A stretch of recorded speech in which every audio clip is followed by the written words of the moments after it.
In today's video, we're taking a look at how to replace your vehicle's air filter easy and simple. This is so easy, anyone could do. Everything that we use on the video, we're gonna leave a link on the description. Don't forget to like the video and subscribe. That does help us out a lot. Thank you. So you woke up today and you're looking at your to-do list. You know vehicle maintenance is right up there. Or you just found out your car has an air filter. Or even better yet, you thought it was self-cleaning. Don't worry, here at the StatUpBox team, we've got your back. And the technique we're gonna use today can be used for most vehicles. The first thing that we wanna do is locate our car, because the last thing you want is to fix the neighbor's car or have somebody yell out 5-0 and you're the suspect. But if you don't have a car and you're watching this for entertainment purposes, we salute you. The second thing that we're gonna do is pop up the hood. We want to make sure that it's correctly propped up, because the last thing we want on a clear sunny day is to die, especially after spending money buying a new filter. And to find the correct filter size, you can get this information at your local auto parts store or in the interwebs. The next thing that we're gonna do, we're gonna locate our air filter housing, which usually resembles a rectangular box. If in your case your air filter is square, then a square box. If you notice, our air filter housing is connected to an air inlet duct that in our case we're going to remove to make the replacement a lot easier. In your case, it might not be needed and you can skip this step. In some cases, you're able to wiggle the air filter housing around without having to remove the inlet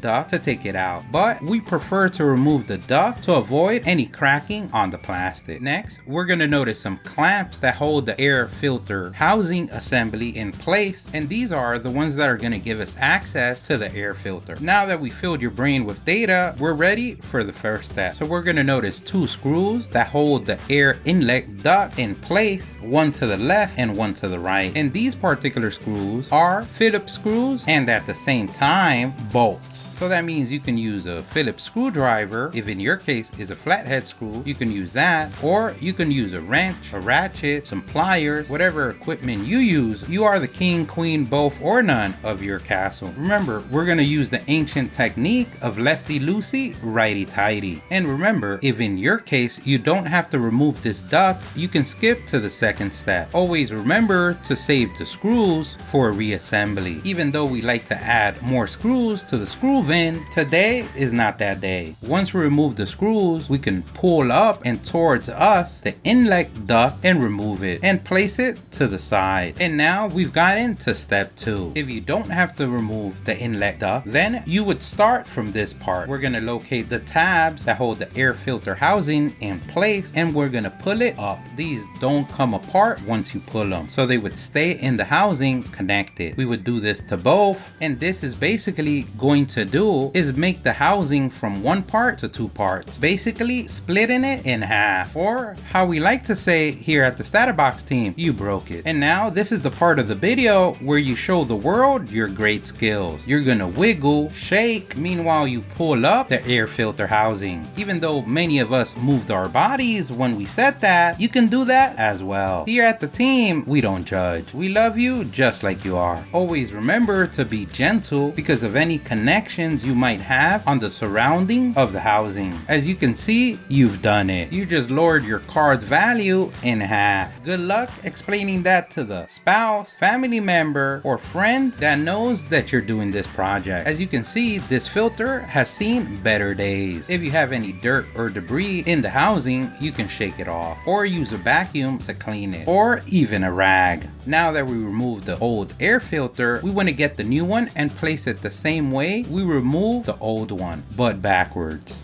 Now that we have our new air filter, we're going to reverse engineer our way to glory. We're going to wiggle, shake, and move that body like the world has never seen it before. Meanwhile, at the same time, we place back the air filter housing. We want to make sure that we do this gently if you have any connections or connectors around the housing. But you should be able to just push it down and align with the other part of the housing. Once we notice there's no gaps, once we have it placed, we're ready to to snap back on the holding tabs. If in your case you did not have to remove the inlet duct, you're done. But if in your case you had to remove any duct work, then we would go ahead and place that back. Remember using the ancient technique of righty-tighty, lefty-loosey. And now you've done it. You become the air filter king, queen, both or none of the universe. Your techniques with the air quality of your interstellar vehicle has leveled up. You can pat yourself on the back for a job